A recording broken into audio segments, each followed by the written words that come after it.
NATO stands on the brink of war with Russia, and the first shots could be fired far sooner than anticipated, perhaps even as early as 2026. That's according to Germany's Defense Minister Boris Pistorius, who recently revealed that large parts of Europe may just have experienced their last summer of peace for quite some time. It's a frightening prospect, but one that European nations and the entire NATO alliance need to take seriously if they want to be ready for whatever Russia has in store for them. Pistorius made his remarks during an interview with German newspaper Frankfurter Allgemeine Zeitung, FAZ, on November the 15th in honor of the German Armed Forces' 70th anniversary. The interview initially touched on the state of the German armed forces and Pistorius' time in office so far, but the topic of discussion swiftly turned to Vladimir Putin and the war in Ukraine. After the interviewer asked Pistorius whether or not the German government was acting fast enough to counter emerging threats, the minister had this to say. Putin makes no secret of his imperial fantasies, in which our freedom and our order, as we know them, have no meaning. We must respond quickly and decisively to this threat by strengthening our defense capabilities. There is much to be done. Our armed forces have been neglected for decades. The infrastructure is partly dilapidated, and personnel numbers have been drastically reduced. In my view, the parties of the Democratic Centre have internalized the need for decisive action. We are all pulling together on this. We have jointly changed course in recent years, but the truth is also this: we must become even faster in everything we do. This response echoes multiple claims from numerous officials across Europe and the NATO alliance, including NATO's Secretary-General Mark Rutte, who has repeatedly urged NATO nations to up the ante when it comes to defense spending and military modernization, as well as the President of Ukraine, Volodymyr Zelensky, who has on several occasions expressed concerns that at least some members of the alliance aren't moving swiftly enough to prepare themselves for a possible Russian invasion. In February of this year, for example, Zelensky pulled no punches in his assessment of Europe's military preparedness, stating, "In terms of troop strength, the number of combat troops, the fleet, the air force, the drones, I honestly think that Europe is weak today." Several months later, he sounded the alarm about a potential Russian invasion by 2030. We believe that starting from 2030, Putin can have significantly greater capabilities.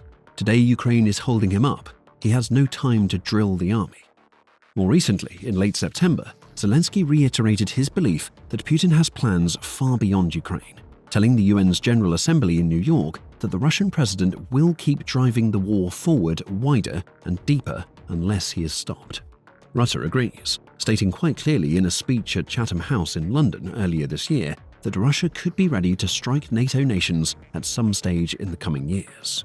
In terms of ammunition, Russia produces in 3 months what the whole of NATO produces in a year, and its defense industrial base is expected to roll out 1,500 tanks, 3,000 armored vehicles, and 200 Iskander missiles this year alone.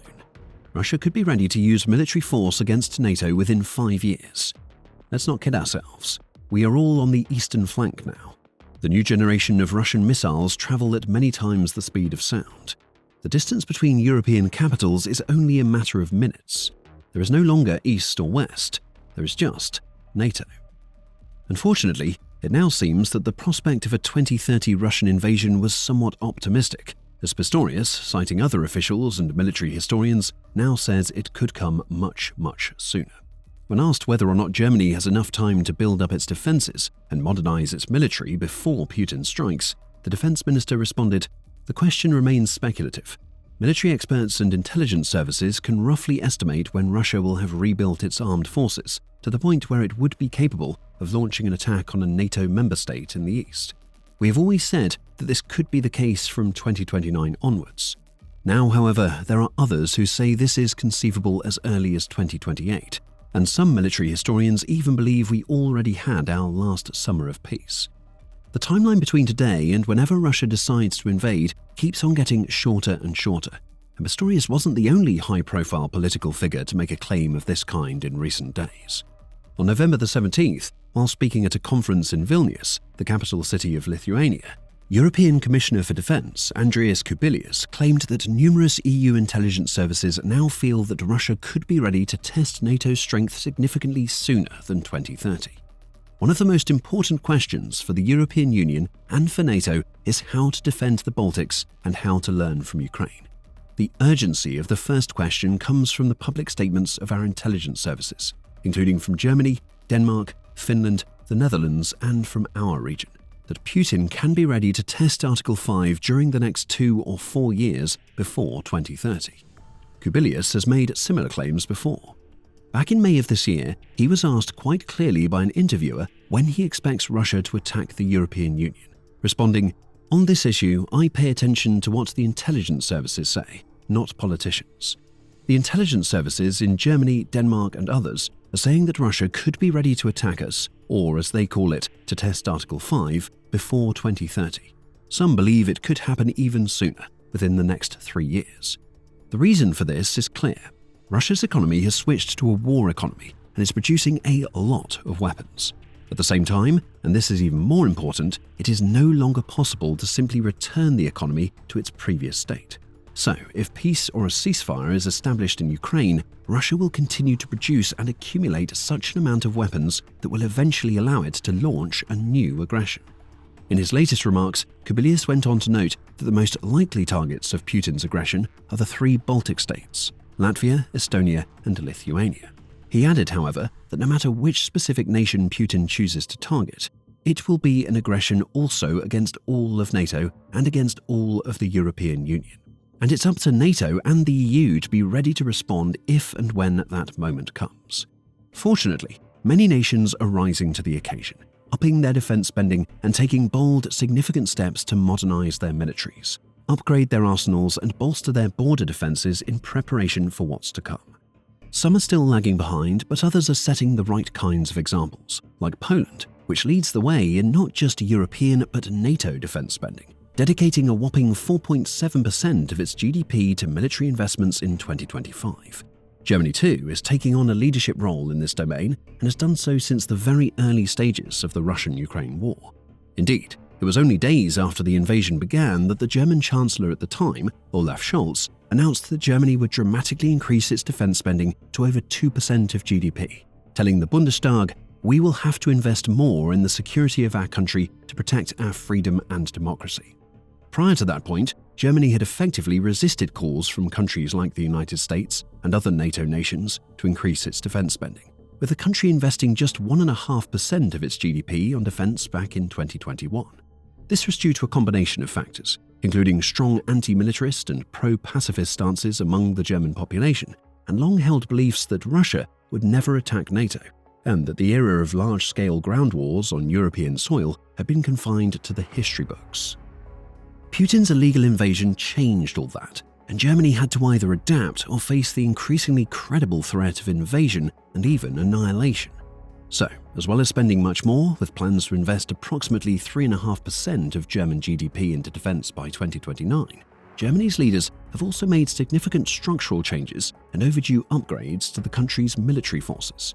Pistorius himself announced these changes in April 2024, first revealing that the Bundeswehr, or German Armed Forces, would change from having 2 separate military command centers, one for planning and running deployments abroad, the other handling defense of Germany itself, to having just one unified operational military command to enable faster decisions and greater efficiency. He also announced that the Bundeswehr's Cyber and Information Department would officially evolve into a fully fledged 4th branch of the armed forces, alongside the Army, Navy, and Air Force, a clear sign of Germany's understanding of the growing risks related to electronic warfare, cybersecurity, and hybrid threats. Germany has also made waves in terms of production and procurement.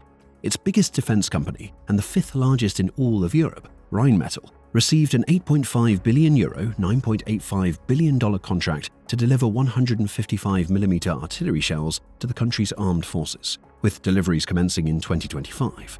And Germany's leaders have been looking into buying additional main battle tanks, infantry fighting vehicles, and helicopters too. Only days ago, Berlin also signed off on a new national military service plan in order to boost the numbers of active duty troops in its armed forces. The new scheme will mandate all German men aged 18 and above to fill out a questionnaire regarding their suitability to serve, with military screenings also set to start from 2027. This should play a massive part in Germany's quest to assemble the strongest conventional army in all of Europe, with Rheinmetall boss Armin Paperger telling the BBC he feels that this target is achievable by 2029. It's an ambitious plan, but Germany may not have the 4 years it needs to achieve its lofty goals, with Putin potentially plotting his invasion for 2028, 2027, or possibly even 2026. Fortunately, Pistorius remains confident that even if a Russian attack comes sooner rather than later, Germany is still in a relatively strong position to defend itself and assist in the defense of other NATO nations. The Bundeswehr is in a significantly better shape than is sometimes suggested by media reports. And above all, the armed forces are considerably better equipped than they were a few years ago. We are on track. We are picking up speed. For example, we have concluded far more contracts for weapons systems than in previous years.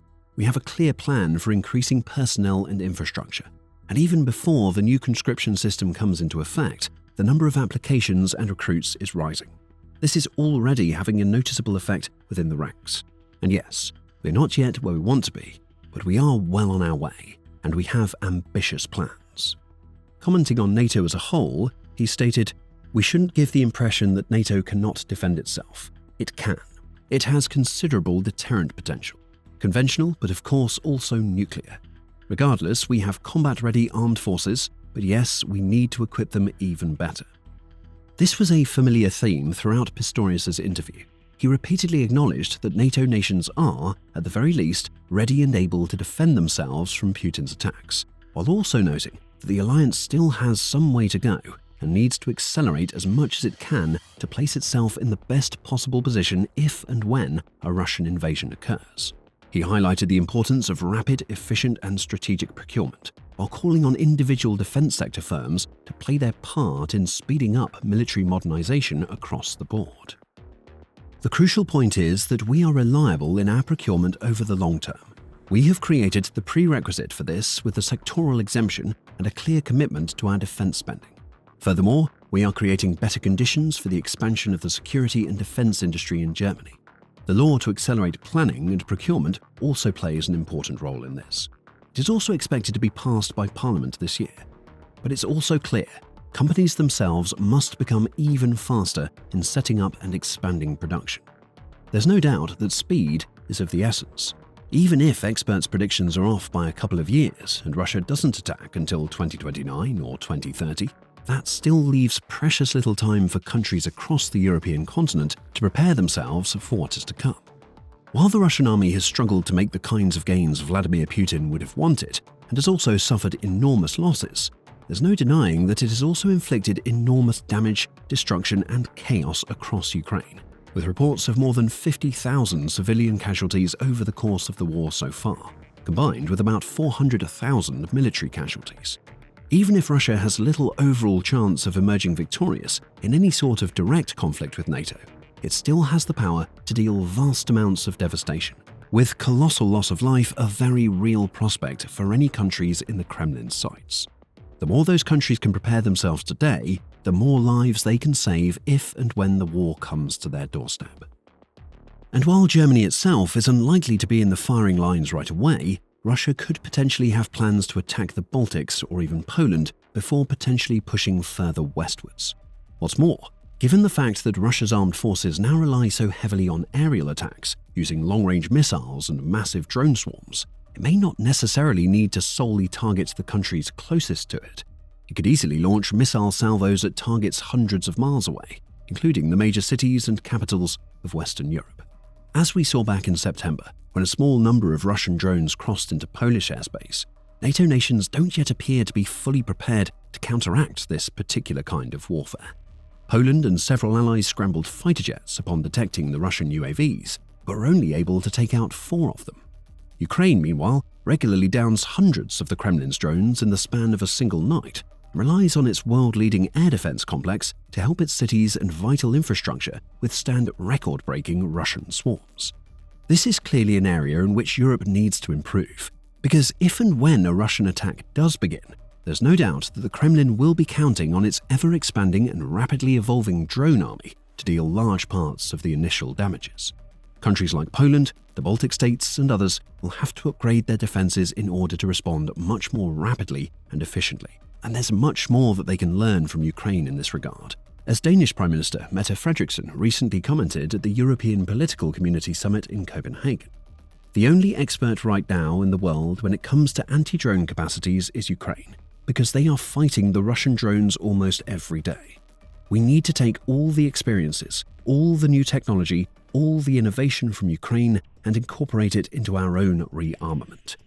Pistorius too touched on the topic of drones during his interview with Faz, noting their growing importance in modern warfare and highlighting Germany's efforts to fuel faster innovation in this sector. The war in Ukraine demonstrates the enormous importance of drones in modern warfare. Nevertheless, heavy equipment will continue to play a crucial role. Military experts tell us that future warfare will be a combined arms war, involving howitzers, tanks and aircraft, as well as cyberspace and, of course, unmanned aerial systems. In drone development, we are currently experiencing increasingly shorter innovation cycles. Within 2 to 3 months, the technology changes dramatically, including in drone defense. Therefore, it would make no sense for us to stockpile billions of euros worth of drones today that will be obsolete the day after tomorrow. Instead, we will pursue new procurement methods. We will develop them ourselves, bringing users and developers together right from the start. Together with companies, we will ensure that these state-of-the-art variants can be rapidly mass-produced in the event of a defense scenario. Other countries would be wise to follow the German example. Drone technology is evolving at a remarkably rapid rate, with Ukraine continuously refining its designs and unveiling newer, more advanced and capable unmanned aerial and surface vehicles to carry out its frontline assaults and deep strike operations against Russian assets. Even as soon as a year from now, the kind of drones buzzing above the skies of Donetsk and Russian regions may be very different from those we see today, especially as engineers work out ways to integrate emerging technologies like artificial intelligence into their drone designs. Countries across Europe need to do everything in their power to first catch up with the likes of Russia and Ukraine in regard to drone development, and perhaps even overtake Russia by making more advanced, efficient and effective units that could be used for various purposes, like reconnaissance, interception and aerial assaults if a war ever breaks out. But it's not just in drones that countries like Germany are trying to get ahead of the game. When asked how he sees the German armed forces looking by 2030, Pistorius was hopeful, setting several clear targets both for Germany and the NATO alliance. Our plan for 2030 is a reserve of more than 200,000 soldiers. Our active duty forces will have grown to between 210,000 and 220,000. We will have accelerated our procurement processes even further. New F-35 fighter jets and Chinook helicopters will be flying, and the Army will be using Leopard 2A8 and Skyranger systems. A fully deployed Lithuanian brigade will already have been stationed on NATO's eastern flank for several years. I'm convinced that this will be a model project, setting an example for other units. At the same time, I hope that we in NATO will maintain the unity we still enjoy today, and those who are 18 today will look back with pride on their military service for our country. Numerous other countries have similarly ambitious plans for 2030 or beyond. But with more and more experts sounding the alarm about a Russian invasion as early as next year, many may want to rethink their tactics and focus on their most pressing priorities in the months to come, before it's too late. In fact, there are some experts arguing that war with Russia has, in effect, already begun. You can learn more about that in this video, which explores how the Kremlin is using drones, psychological tactics, sabotage and information warfare to weaken Europe before the first shots are fired. Or check out this video to learn more about how Germany is gearing up for a conflict with the Kremlin, delving into the details of Berlin's military modernization plans. Remember to subscribe to our channel too, so you can stay informed and aware of all the latest breaking news, military reports, and expert assessments of the war in Ukraine and other important conflicts across the globe.